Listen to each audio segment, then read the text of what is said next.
Students, हम पढ़ेंगे non uniform motion with constant acceleration. तो पहले हमने इससे पहले पढ़ा था यूनिफॉर्म मोशन। यूनिफॉर्म मोशन में क्या होता है कि बॉडी की जो स्पीड है वो एक जैसी रहती है।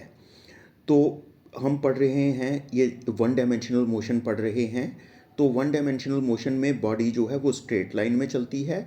और जैसे मैंने आपको पहले भी बताया था कि जब बॉडी स्ट्रेट लाइन में चलती है तो जो डिस्प्लेसमेंट का मैग्नीट्यूड होता है वो डिस्टेंस के बराबर होता है हर वक्त। और साथ में जो वेलोसिटी का मैग्नीट्यूड होता है वो स्पीड के बराबर होता है। लेकिन सिर्फ कब, जबकि वन डायमेंशनल मोशन हो, बॉडी जो है एक स्ट्रेट लाइन में जा रही हो, तो उस केस में हम कहते हैं कि क्या हो जाता है कि उस केस में हमारे पास डिस्प्लेसमेंट का magnitude equal to distance and जो हमारे पास जो वेलोसिटी का मैग्नीट्यूड वो स्पीड के बराबर होता है। तो अब हम स्टार्ट करने लगे हैं non uniform motion. Non uniform motion में क्या होता है कि जो वेलोसिटी है वो एक जैसी नहीं रहती, there are changes in velocity. तो अब क्या होता है कि जो नॉन यूनिफॉर्म मोशन है वो भी दो तरह की हो सकती है। एक तो नॉन यूनिफॉर्म मोशन ये होगी कि वेलोसिटी कभी बढ़ गई, कभी कम हो गई, कभी फिर से बड़ी ज़्यादा बढ़ गई, फिर थोड़ी कम हो गई। तो एक तो वो नॉन यूनिफॉर्म मोशन हो गई कि यूनिफॉर्म नहीं है। और दूसरी तरह की नॉन यूनिफॉर्म मोशन होगी कि जब बॉडी में इक्वल चेंजेस आती जाएंगी वेलोसिटी में इक्वल इंटरवल्स ऑफ टाइम में। तो जैसे कि मान लीजिए एक बॉडी पहले चल रही है 5 मीटर पर सेकंड से, अगले ही सेकंड में वो चलती है 6 मीटर पर सेकंड से, उससे अगले सेकंड में चलती है 7 मीटर पर सेकंड से, उससे आगे 8 मीटर पर सेकंड से। तो उसकी वेलोसिटी में चेंजेस आ रही हैं, लेकिन इक्वल चेंजेस आ रही हैं। कितनी चेंज आ रही है? 1 मीटर पर सेकंड की चेंज आ रही है इन 1 सेकंड। ईच सेकंड, हर एक सेकंड में उसमें 1 मीटर पर सेकंड की चेंज आ रही है।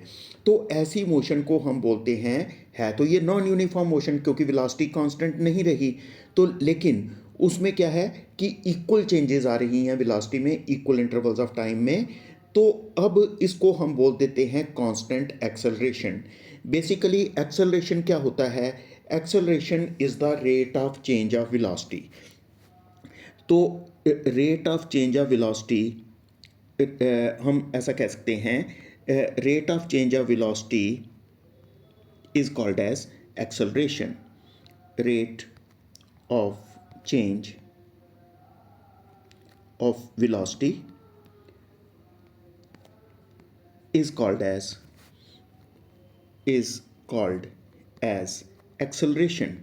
तो उसको हम एक्सेलरेशन जो है वो कह देते हैं, यानी वेलोसिटी में चेंज आना विद रिस्पेक्ट टू टाइम। ठीक है, उसको हम एक्सेलरेशन कह देंगे। लेकिन जब हमारे पास when there are equal changes in velocity in equal intervals of time, equal intervals of time, then the acceleration is called as uniform acceleration.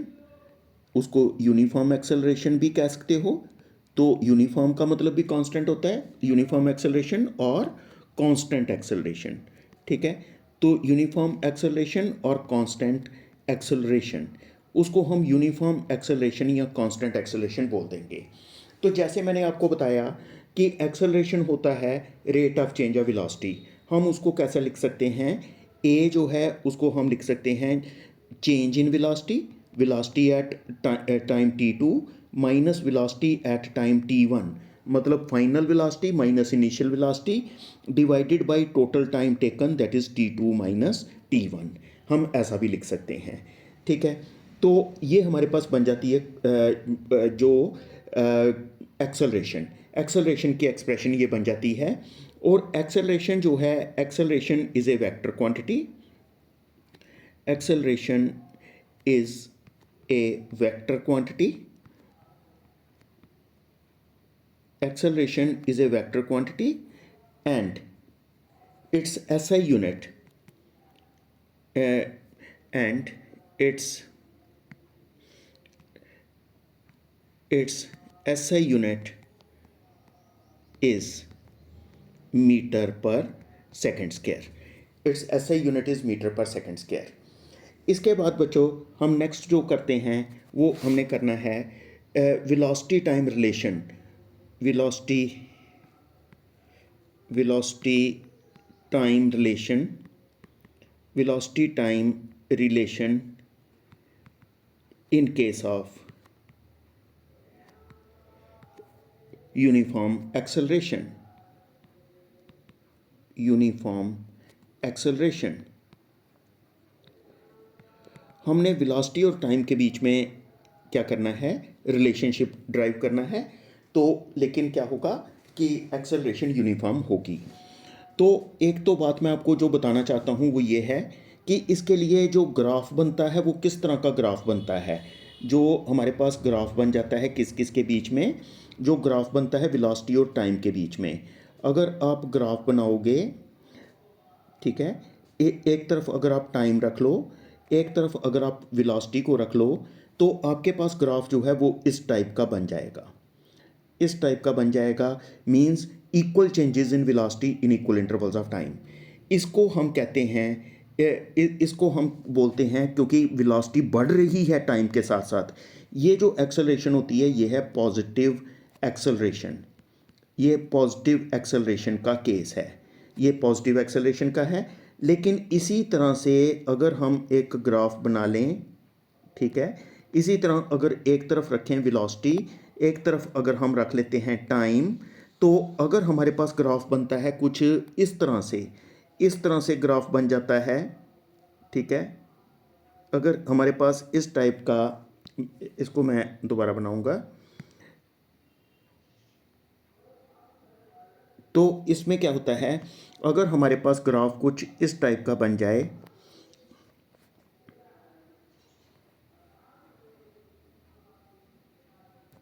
इस टाइप का ग्राफ बन जाए, तो इसको हम कह देते हैं कि इसमें वेलोसिटी कम हो रही है टाइम के साथ साथ. इसको हम नेगेटिव एक्सेलरेशन कह देते हैं. और इसका एक और भी नाम होता है जिसको हम रिटार्डेशन भी कह सकते हैं. इसको हम नेगेटिव एक्सेलरेशन या रिटार्डेशन कह सकते हैं. तो जैसा मैंने कहा था आपको कि हम रिलेशन ड्राइव करने जा रहे हैं बिटवीन वेलोसिटी एंड टाइम. तो एक्सेलरेशन यूनिफॉर्म है. अभी हमने देखा था कि एक्सेलरेशन जो होती है that is equal to change in velocity divided by total time taken, that is t2 minus t1. या इसमें हम ये भी कह सकते हैं कि vt2 minus vt1 will be equal to a into t2 minus t1. ये हमारे पास बन जाता है vt2 minus vt1 is equal to a t2 minus t1. या ऐसा कह सकते हैं कि vt2 is equal to vt1 को उधर ले जाएंगे, vt1 plus a into t2 minus t1. तो ये जो हमारे पास रिलेशन बना, इसको हम कह देते हैं वेलोसिटी टाइम रिलेशन. ये हमारे पास वेलोसिटी और टाइम के बीच में रिलेशनशिप बन जाता है. मतलब इसका कहने में, इसको हम ऐसे कह सकते हैं कि वेलोसिटी एट एनी टाइम, यानी t2 हो गया any time, velocity at any time is equal to velocity at initial time plus acceleration into time. Velocity at any time is equal to velocity at initial time plus acceleration into time. ये हमारे पास बना. तो कई बार हम क्या करते हैं कि जो इनिशियल टाइम होता है ना, उसको ज़ीरो ले लेते हैं, जैसे हमने प्रीवियस केसेस में भी किया था. तो अगर हम कहेंगे कि if t1 is equal to zero, तब आप t2 को t रख सकते हो, क्योंकि t2 तो तब रखा था जब t1 था. तो जब t1 को हमने ज़ीरो कर दिया तो you can keep t2 as t. तो हमारे पास बन जाएगा vt is equal to v0 plus a into t, क्योंकि t1 ज़ीरो हो गया. तो velocity at any time is equal to velocity at initial time यानी zero time plus acceleration into time. तो इसको इस तरह से भी लिख सकते हैं, या फिर लिख सकते हैं वी टी का मतलब वेलोसिटी एट एनी टाइम, इसको सिर्फ वी भी लिख सकते हैं। वेलोसिटी एट ज़ीरो टाइम मतलब velocity at starting time that is initial velocity plus a into t. तो इस रिलेशन को हम v is equal to u plus a t भी लिख सकते हैं। इन तीनों में से किसी भी तरीके से इसको जो है वो लिखा जा सकता है, ठीक है। तो उसके बाद नेक्स्ट हम देख लेते हैं, एक हम क्वेश्चन करेंगे जिसको हम कहते हैं पोजीशन टाइम या distance time relation. Position time और distance time relation. Position time और distance time relation in case of uniform acceleration। अब हम सारे केस जो कर रहे हैं ये यूनिफॉर्म एक्सेलरेशन के केसेस कर रहे हैं। तो हम इसमें ये जो किया है हमने किया पोजीशन टाइम रिलेशन या डिस्टेंस टाइम रिलेशन कर रहे हैं यूनिफॉर्म एक्सेलरेशन के केस में। आप लोगों को बच्चों इस बात का पता है, आप लोग ये बात जानते हो कि जो एवरेज वेलोसिटी होती है, एवरेज वेलोसिटी ये मैंने आपको बताया था कि एवरेज वेलोसिटी जो होती है ये हमेशा किसके बराबर होती है। अगर यूनिफॉर्म एक्सेलरेशन का केस हो उस केस में हम कह सकते हैं 1/2 VT1 plus VT2 divided by 2, तो हमने 2 से डिवाइड तो कर ही दिया है। तो average velocity is equal to initial velocity plus final velocity divided by 2। Average velocity इस तरीके से निकलती है, लेकिन ये वाला फार्मूला हम तभी यूज़ कर सकते हैं जबकि एक्सेलरेशन यूनिफॉर्म हो। तो लेकिन जो दूसरा फार्मूला होता है एवरेज स्पीड का, या वो क्या होता है, एवरेज स्पीड का दूसरा फार्मूला जो होता है वो होता है कि total distance upon total time. वो आप कहीं पर भी यूज़ कर सकते हो, लेकिन ये वाला फार्मूला जो है that is the initial velocity plus final velocity divided bye 2, ये एवरेज स्पीड के लिए हम फार्मूला यूज़ कर लेते हैं only in case when the acceleration is uniform.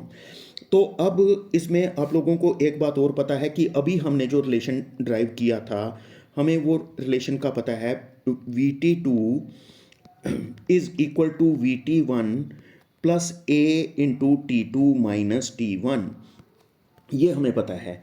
तो हम VT2 की वैल्यू इसमें सब्सटीट्यूट कर देंगे, तो हमारे पास क्या बन जाएगा कि V average is equal to 1/2, it is 1/2 VT1 को VT1 ही रहने दो, प्लस VT2 के बदले आप लिख सकते हो VT1 plus A into T2 minus T1। तो ये बन जाएगा which means average speed will be equal to 1/2 VT1 plus VT1, that is 2 VT1 plus A into T2 minus T1। तो ये वैल्यू बन जाएगी। इसको हम ऐसा लिख सकते हैं कि ये हमारे पास क्या बन गई, एवरेज स्पीड, ठीक है। तो इसको अगर हम एक्सपेंड कर लें तो हमारे पास बन जाता है average speed is equal to 1/2 को अंदर ले जाएंगे, this will become VT1 plus 1/2 A into T2 minus T1। लेकिन जैसा मैंने आपको बताया था कि एक एवरेज स्पीड का दूसरा फार्मूला भी होता है, वो होता है average speed is equal to total distance upon total time, XT2 minus XT1 upon T2 minus T1। ये फार्मूला आप कहीं भी यूज़ कर सकते हो एवरेज स्पीड का। तो इसमें इसका मतलब पहला ये जो इक्वेशन है, फर्स्ट इक्वेशन ये भी बता रही है एवरेज स्पीड और ये भी बता रही है एवरेज स्पीड, तो दोनों को हम इक्वेट कर सकते हैं। तो XT2 minus XT1 divided by T2 minus T1 will be equal to VT1 plus VT1 yes plus 1/2 A into T2 minus T1। तो जो नीचे T2 माइनस T1 है उसको दूसरी साइड ले जाएंगे तो हमारे पास बन जाएगा XT2 minus XT1 is equal to V T one, तो T two minus T one उधर जाकर मल्टीप्लाई हो गया, T two minus T one plus 1/2 A into T two minus T one, ठीक है, का स्क्वायर, क्योंकि एक T two minus T one इसके साथ था ए के साथ और एक उधर से आ गया डिनोमिनेटर से, तो उससे मल्टीप्लाई हो गया। तो this means that this means the total distance xt2 minus xt1 is distance जो है ये किसके बराबर हो जाएगा, what will be distance equal to xt2 minus xt1 is distance is equal to initial velocity into time plus 1/2 a into t2 minus t1 का square. तो ये हमारा जो रिलेशन बन जाता है इसको कह सकते हैं डिस्टेंस टाइम रिलेशन, ये डिस्टेंस टाइम रिलेशन बन जाता है।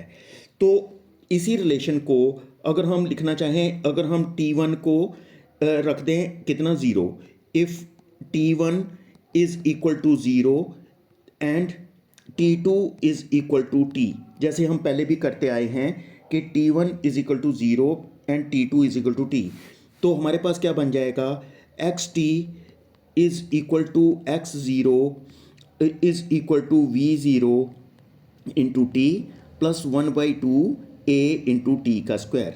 इसको हम ऐसा भी लिख सकते हैं, ठीक है, इसको हम इस तरीके से भी लिख सकते हैं, X T minus X zero is equal to V zero T 1/2 a T का स्क्वायर। तो ये लिख सकते हैं, या एक्स इसमें X T minus X zero जो होता है दिस इज़ डिस्टेंस, मतलब final position minus initial position, इसको एस भी लिख सकते हैं। वी ज़ीरो जो होता है वो इनिशियल वेलोसिटी होती है, इसको यू लिख सकते हैं into T plus 1/2 A T का स्क्वायर। ये हमारे पास बन जाता है डिस्टेंस टाइम रिलेशन। तो जो मैंने तीनों को इक्वेशनों को बॉक्स में लिखा है, तो ये तीनों इक्वेशनें डिस्टेंस टाइम रिलेशन बताती हैं, तो इनमें से किसी भी तरीके से हम लिख सकते हैं। लेकिन अगर हमने पोजीशन टाइम रिलेशन लिखना हो तो जो सबसे ऊपर इक्वेशन लिखी है उसमें सिर्फ हमने क्या करना है कि X T two is equal to, X T one को उधर ले जाओ, X T one plus V T one T two minus T one plus 1/2 A into T two minus T one का होल स्क्वायर। ये है position at any time is equal to position at initial time plus velocity into time plus 1/2 A into time का square. तो ये हमारे पास ये जो relation बन जाता है, ये जो रिलेशन हमारे पास बना, ये वाला जो रिलेशन अभी मैंने बनाया, इसको हम कह देते हैं this is called as position time relation, इसको कह देते हैं पोजीशन टाइम रिलेशन। जो ऊपर रिलेशन बनाया था, अगर सिर्फ T1 एक्स T1 को हमने उस तरफ रखा था, ये था distance time relation, distance time relation, ठीक है। अगर T1 को आप लेफ्ट साइड पर ही रखते हो एक्स T1 को, तो आपका डिस्टेंस टाइम रिलेशन, लेकिन अगर एक्स T1 को आप राइट साइड ले जाते हो this will be called as position time relation. तो इस तरीके से हमने ये डिस्टेंस टाइम रिलेशन या पोजीशन टाइम रिलेशन जो है वो ड्राइव कर लिया।